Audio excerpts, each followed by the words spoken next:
Hello everyone.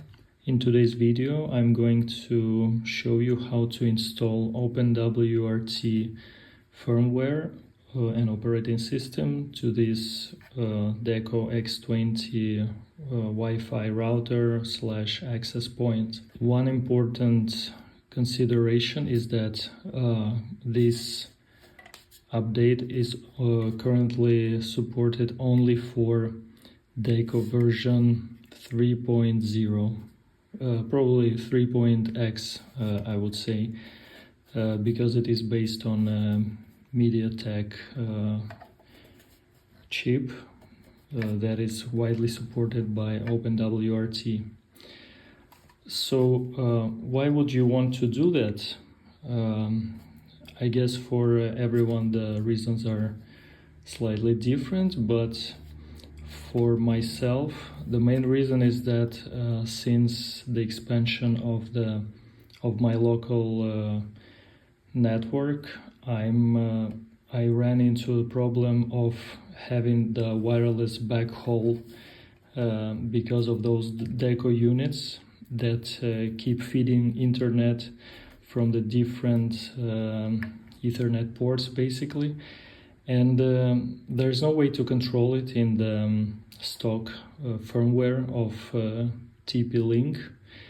Moreover, they don't actually update these units to the latest things. So anyway, it made sense to try.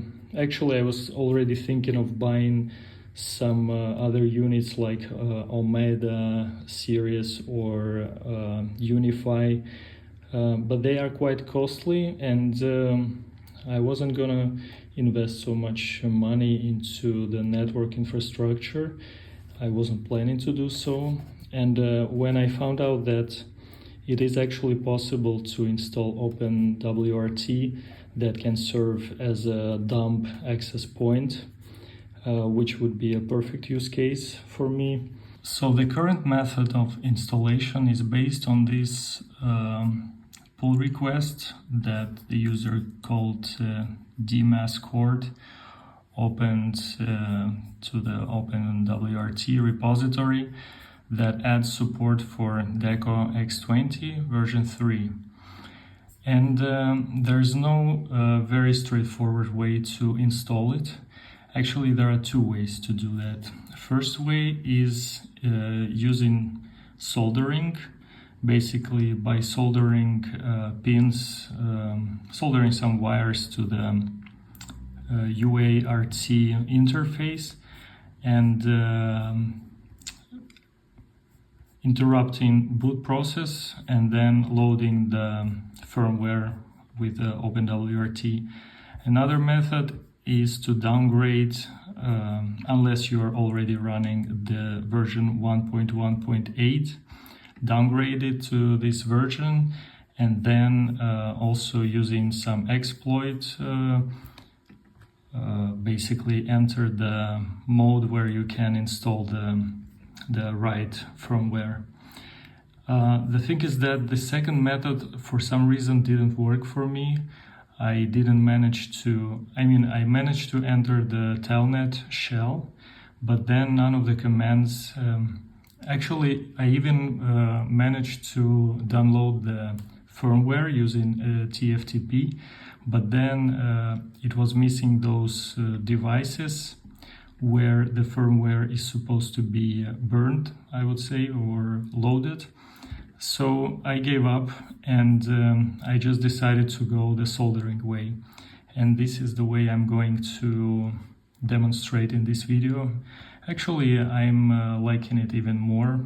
I don't know, it's a bit more straightforward and you don't even need to downgrade the firmware, you don't need to reset the units. Basically, the way you have it already will just work. In my view, the most difficult part of this upgrade is actually taking this lid off. I've already done it once on my other access point, and I believe I broke some of the plastic parts, so it's not secured so well anymore. But I actually don't care because I was gonna either buy new access points or these ones you won't even be able to sell them like with a decent price. So what I've used is this ruler. So yeah, I definitely broke some parts, but it's fine. It's okay. Now we need to unscrew basically the 2 screws that hold this part.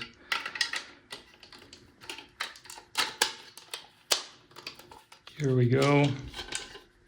So if you figure out the way to remove this lid without breaking the thing, share in the comments. So here's the PCB, and the pins we're interested in, it's these 4. So in order to reach them, we need to unscrew these 2 screws to remove the PCB. So now you need to tilt it a little bit, and then you can safely remove it. So here's the close-up of these pins. We actually need only 3 of them. So first 2 are for serial communication, and the last one here, TP3, it's a ground. So the goal now is to solder this little header right into those 4 pins.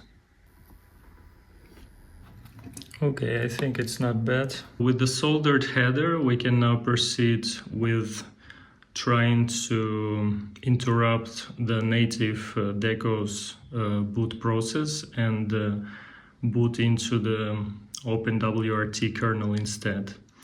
For this, we will have to use UART adapter, UART to USB. And in my case, I figured that I can use my old Arduino, actually it's called Cduino, better I show how it's called here, based on SAMD21 chip. Basically it has some extra UART interface that I can use in order to connect to any other device using that protocol. You can see that firmware for this Cduino is extremely simple. Basically just redirects whatever is typed into USB serial interface. It redirects it to the serial 1 interface, which is based on pin D6 and D7 of the Cduino. And basically I need to connect those 2 to Deco, and we will be good to go. So now Cduino is plugged into the USB port of this mini PC running Ubuntu 24, and I'm going to be using Minicom package in order to connect to the UART terminal. You can see that whenever I type something in terminal, Cduino sends this using UART interface. So the next step, according to the guide, is to interrupt boot process by spamming T or 4 during boot. So first I will just show you how Deco boot process looks like when you connect it. So you can see we already have this booting process going on. I've already missed this part, so I'm gonna repeat it. So now I'm spamming 4. Yes, as you can see, I managed to interrupt the boot process. So the next step would be spin up a TFTP server on our machine here in order to serve the init-ramfs kernel bin from the OpenWRT, so that this intermediate shell will pick that file up and we can boot from it. For this purpose, I'm using a package called tftpd HPA, so you can install it from repository on Debian. And By default, it has the folder where it serves file from with this path, srv/tftp.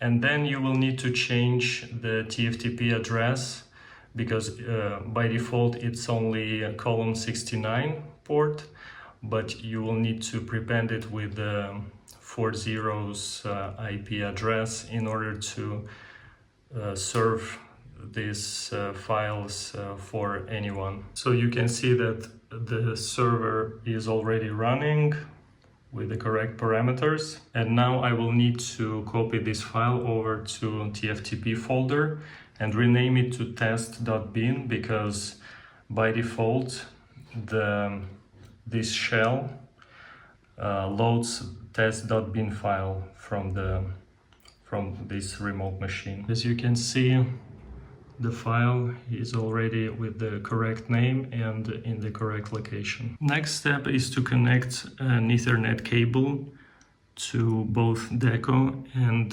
your PC in order to establish the connection and so that Deco can load file from TFTP server. So if we run printf command in the Deco's shell, we can see that the IP address of the Deco currently is this one, 0.1, and it expects our PC or the remote TFTP server be on 0.5. So this should be done manually.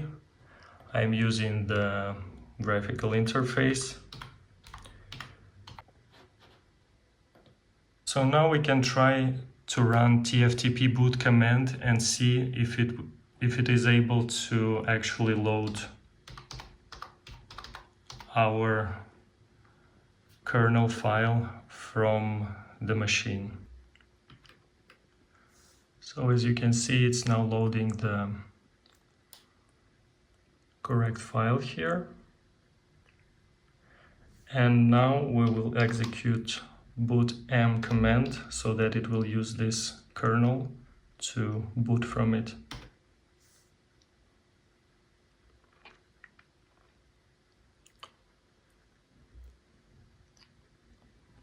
Now Deco is booted into this initramfs kernel.bin, which means that now we can connect using SSH protocol and install the full firmware. One important detail I forgot to mention is that Ethernet cable should be plugged into the first port of Deco.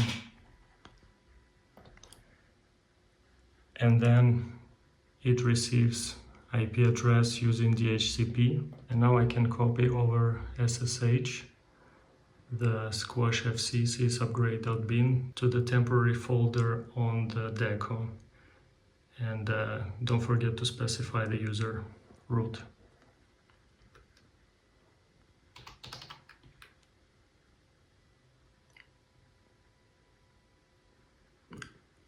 Okay, the file is copied successfully now, and now we need to SSH into Deco.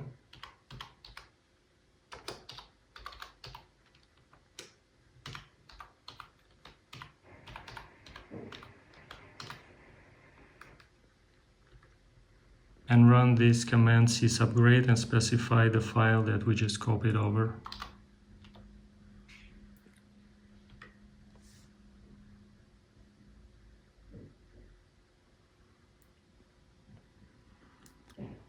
And that's basically it. The firmware is being installed right now. The Deco finished upgrading the firmware, and now I'm able to access OpenWRT. So, as you can see, everything works. Now I assembled everything back into the Deco's case. So everything works, the LED, the reset button. If you mess up OpenWRT, you can always press for 10-15 seconds and it will be just back to the fresh OpenWRT. So no TP-Link stuff anymore. So Now I will proceed with setting this as a dump access point, and just wanted to finish by thanking Damien Mascourt for this amazing work on making those possible, because otherwise it would be just in the trash, and now it got a second life. So yeah, thanks for watching.